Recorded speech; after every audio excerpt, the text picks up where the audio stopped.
राण के राजा दुर्जनशाल ने दूतियों का समाचार सुनाया। देवनारायण ने राणा की ही फौज को पर्चा दिखाने की कथा है। राणा ने उनके उमरावों से सारा ही हाल सुना दिया। तब सभी ने सलाह करके ऐसा विचार किया कि फौजें लेकर गोठा में चलो और उसी बालक को जाकर के ख़त्म कर दो। देखे वह अपने को क्या करेगा। अपन तो बहुत सारे हैं। और राणा ने फौजों को तैयार कर ली। तब उनकी खबर माता साडू को हो गई। तब माता साडू जी और हीरा दासी दोनों की ही सलाह करके घोटा से निकलकर फटे कपड़े पहन लिए और टूटा तीतरा छाबड़ा में लिया और मालाश्री की डूंगरी पर जा पहुंची। वहां जाकर डूंगरी पर एक गुफा थी जिस पर देवनारायण का पालना रख दिया और झाड़ लगवा दिया और नीचे आकर छाने बिलने लग गई। इतने में ही राणा जी की फौजा गोठा में आ गई। तो वहाँ पर साडू माता नहीं मिली तो उन्होंने घोड़ा दौड़ाया तो मालाश्री की डूंगरी पर जा पहुँचे। तब माता साडू ने छाने बिनती मिली। वह माता साडू को ही पूछने लग गया, जिया गोद ने कहाँ की ही माता, राम अभी यहाँ एक औरत बालक को लेकर आई थी क्या? तब माता साडू को बहरी का बहाना बना लिया और कहती है कि हम तो छाने बिनने वाले हैं। फिर पूछो तो कहती है हम तो आज ही आई है। दोनों ने ही गेली गेली बातें करी। तब राणा की ही फौजों ने सोचा कि यह तो गेली पागल है, चलो आगे। तब तो नारायण जोर जोर से चिल्लाने लग गया। तब तो फौजों ने रोने की आवाज़ आई तो उन्होंने कहा कि बालक तो इसी डूंगरी पर ही और रो रहा है। तब उन्होंने डूंगरी के घेरा लगवा दिया।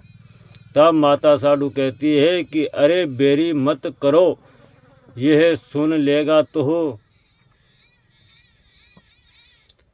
तुझको मार देगा। तब देव महाराज ने काला गोरा भैरू को याद कर लिया। तो भैरू जी ने कला करी तो ऊपर से डूंगरी का पत्थर नीचे गुड़ कर नीचे आने लगा, जिससे घोड़ा और सवार उल्टे गिर पड़े। उनके हाथ पैर टूट गया, शेर फूट गया, खून बहने लगा। राजा की फौजा वापस भाग गई और राण नगर में जाकर राणा से सारा ही हाल सुनाया। तो माता साडू ने मन में सोचा कि यह तो मुझे यहाँ से तो मुझे माड़वा में चलना ही अच्छा है, नहीं तो यह राणा इस बच्चे को किसी दिन मार देगा। सुबह ही माता साडू बालक को लेकर गुरु रूपनाथ जी के पास पहुंची और कहने लगी कि महाराज अगर आप मुझे आज्ञा दे दे तो मैं माड़वा में चली जाऊं, नहीं तो इस बालक को यह राणा किसी दिन मार देगा। माता ने पहले ही पूरा हाल सुनाया। तब रूपनाथ जी ने कहा कि यह बालक तो किसी से मरने में नहीं आने वाला है। फिर भी अगर तुम्हारे मन में धोखा है तो तुम माड़वा में चली जाओ, कोई बात नहीं, ससुराल व पीर एक ही है। तुम तो इस बालक को अच्छी तरह से रखना, यह किसी दिन जवान हो जाएगा तो इस गोठा को वापस बसा लेगा। माता साडू ने गुरु रूपनाथ जी से कहा कि महाराज आप इस बालक के सिर पर हाथ रख दो और आशीर्वाद दे दो। तब गुरु जी ने कहा कि साडू यह तो पार ब्रह्म अवतार है, मैं इसको शीशे नहीं बना सकता हूँ। तब माता साडू ने कहा कि महाराज गुरुजी तो इस ही अवतार सब ही अवतार ने बनाया था। देखो श्री रामचंद्र जी ने विश्वामित्र और कृष्ण ने दुर्वासा ऋषि को गुरु बनाया था। गुरु बनने से कोई पाप नहीं है। आप इसका गुरु बनकर आशीर्वाद दे दो। तब रूपनाथ जी ने देवनारायण के सिर पर हाथ रखकर अच्छा आशीर्वाद दिया और नारायण का प्रथम गुरु तो गुरु रूपनाथ जी महाराज है। माता साडू ने गुरु रूपनाथ जी से आज्ञा लेकर अपने पिताजी दूधाजी खटाना के नाम एक कागज लिखा। उसमें सारा ये हाल लिख दिया।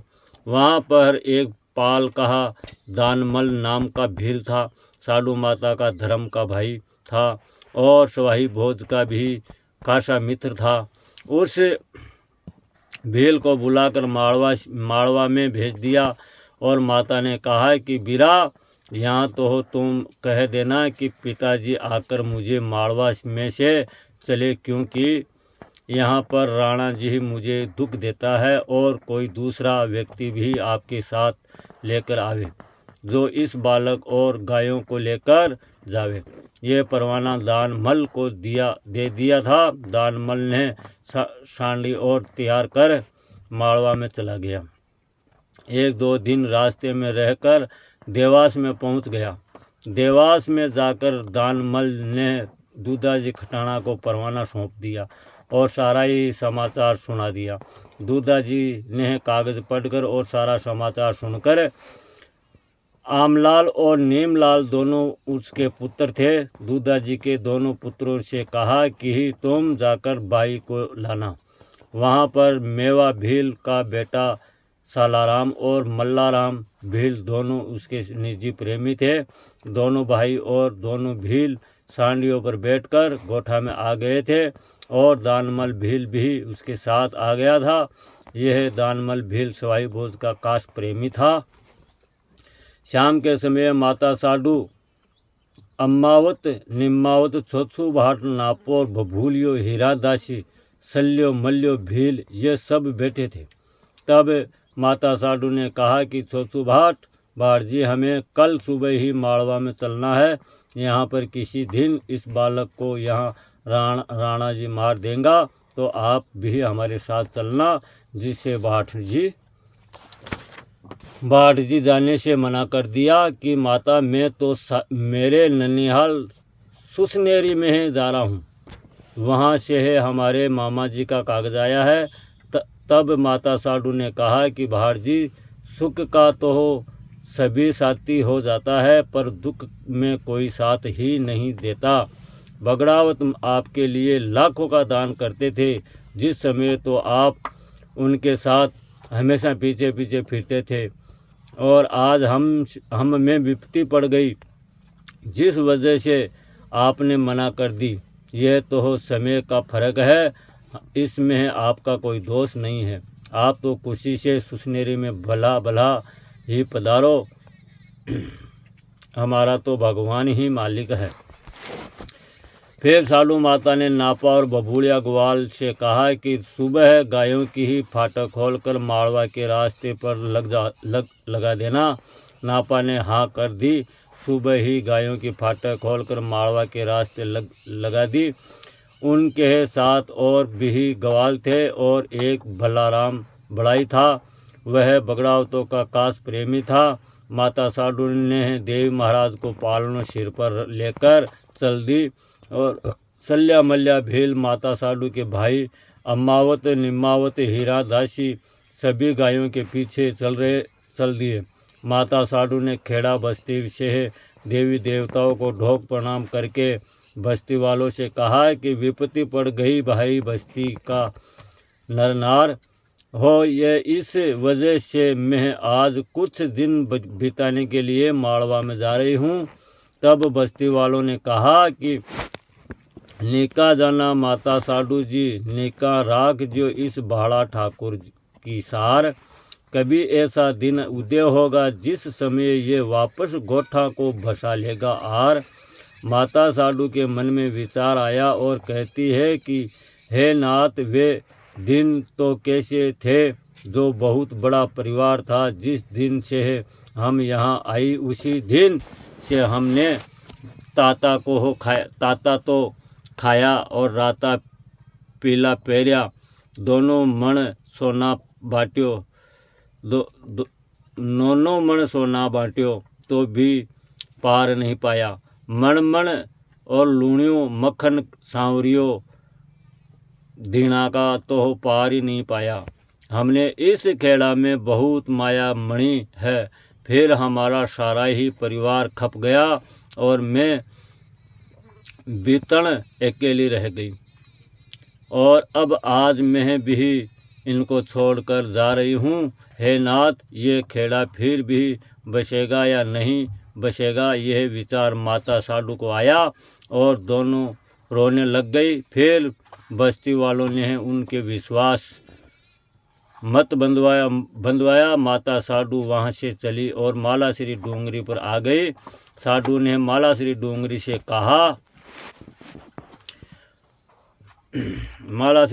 से कहा कि गुग्गू बंदर बलावटा तो हर जगह ही जल में, श्री देवनारायण जलमिया इस ठोर। माता साडू ने डूंगरी से कहा कि बहन, हम में विपत्ति पड़ गई, जिस वजह से मैं अपने पियर मालवा में जा रही हूँ, तुम भी हमारे साथ चलो। तब आकाशवाणी से मध्यम से डूंगरी कहती है कि माँ, अगर मेरे पैर होते तो मैं आपके साथ चलती और पंख होते तो उड़कर चलती, परंतु मेरे को तो ईश्वर ने ही पत्थर की बनाई है, जो मैं आपके साथ कैसे चल सकती हूँ। आप जा रही हो, परंतु इस बच्चे का ध्यान रखना, ये किसी दिन घोड़ा सवार होकर आएगा, उस दिन ये वापस आकर गोठा नगर को बसाएगा। फिर मालाश्री से ही माता साडू जी ही गायों को लेकर रवाना हो गए और सल्या मल्या भील के साथ श्री देवनारायण का पालना दे दिया। और माता साडू ने घोड़ी की लगाम पकड़ ली और चलते चलते पांदल गांव की भीड़ में आकर आराम किया। रात को विश्राम भी वहीं किया। भगवान की ऐसी कृपा हुई कि सभी की बुद्धि पलट गई। आंबा और नींबा दोनों भाई तो आगे सांड ने लेकर निकल गया और नापा गायों को चराने लग गया। हीरा दासी और माता साडू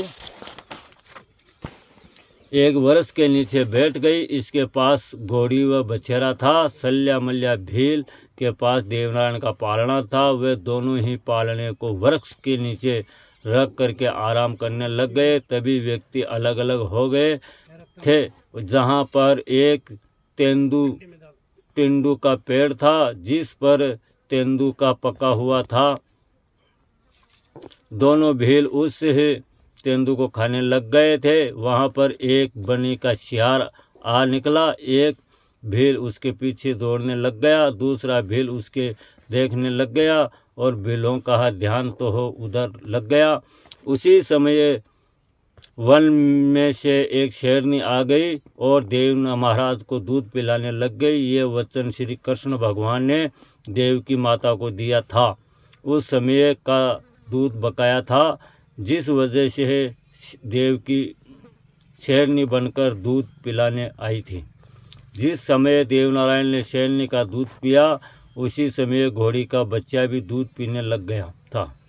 वह बछेरा जब देवनारायण दूध पीते समय ही पीता था, माता साडू के पास एक बंदरी आई थी और उसके पास एक छोटा सा बच्चा था। वह बच्चा खेलता कूदता तो वह बंदरी उसे तुरंत अपने पास ले लेती थी। माता साडू ने कहा कि ये अरे बंदरी, इस बच्चे को हो खेलने दो। तब जंगल के जानवर बंदर ने का ऐसा उपदेश दिया कि माता, हम आपकी तरह पहाड़ में से उठाकर नहीं लाए। हमने तो ये बच्चा पेट फाड़कर पैदा किया है, जिस वजह से यह बच्चा हमसे नहीं छोड़ा जाता है। हमारे तो बच्चों की ही पीड़ा ही है, आपके बिना पीड़ा के हुआ है तो आपका बच्चा तो हो शेरनी के बीच पड़ा हुआ है। आप तो हो निर्दय हो और जो बालक को हो दूसरे के भरोसे छोड़ दिया। फिर माता साडू के मन में यह सोच हुआ और घोड़ी की तरफ देखा तो बच्चा भी दूध पी रहा है। तब वहाँ से साडू माता भागी दौड़ी आई तो शेरनी और देवनारायण को दूध पिला रही थी। तो माता साडू ने शेरनी से कहा कि बहन, तुम इस बच्चे को क्या कर रही हो। तब शेरनी ने कहा कि माता, मैं इसको दूध पिला रही हूँ। मैं इसके पिछले जन्म की माँ हूँ, इसलिए इसको दूध पिलाने लेने दो, क्योंकि आप तो हो हमेशा ही इसको दूध पिलाती हुई आ रही हो। जब बच्चे ने शेरनी का स्तन पकड़कर और दूध पान किया, फिर माता साडू ने कहा कि बहन, तुम हमारी धर्म की बहन हो, लाला को वापस दे देना। इस लाला के खातिर हमने बहुत दुख उठाया है। इसके बाद शेरनी तो हट गई और माता साडू ने अपने बच्चे को गोद में ले लिया। इस समय बलाई ही राम, बलाई भी वही था, और इतने में शल्या और मल्ल्या भील भी वहां आ गया। माता साडू ने दोनों भीलों से कहा कि अरे भैया, तुम इस बच्चे को अकेला ही छोड़कर कहाँ चले गए थे? तब भीलों ने कहा कि माता, हम तो तेंदू खाने चले गए थे। फिर माता साडू लाला का लाड प्यार करने लगी और बड़े प्रेम से खिलाने लगी। तब माता साडू का प्यार से भगवान मुँह बोला और कहा कि माता, हमें शेरनी का दूध बहुत मीठा लगा है, ऐसा तो आपका भी नहीं लगता और गाय भैंस का भी नहीं लगता। शेरनी ने दूध माता बड़े प्रेम से चुकाया पिलाया है। माता जैसे प्रेम से सबरी भेलनी ने बेल खिलाया था और विधुर जी ने केला खिलाया था और कर्मा ने खिचड़ा खिलाया था, ऐसा स्वाद लगा है। माता प्रेम में, माता हम तो प्रेम का प्यासा हूँ। देवनारायण ने शेरनी का दूध पिया था। वह गांव जिला भीलवाड़ा में पांदल नाम का गांव है और उसमें अभी भी भगवान श्री देवनारायण महाराज का मंदिर बना हुआ है, जिसका नाम शेरनी या नहर का देवरा है, और शेरनी या नहर की मूर्ति भी बनी हुई है। श्री देवनारायण भगवान ने वहाँ पर दूध पिया था, वहीं पर विश्राम किया था। बोलो श्री देवनारायण भगवान की जय। अब आगे की कथा शेरनी की पूर्व जन्म की कथा बताऊँगा, और इन ज़्यादा से ज़्यादा शेयर करो, लाइक करो, और बोलो श्री देवनारायण भगवान की जय।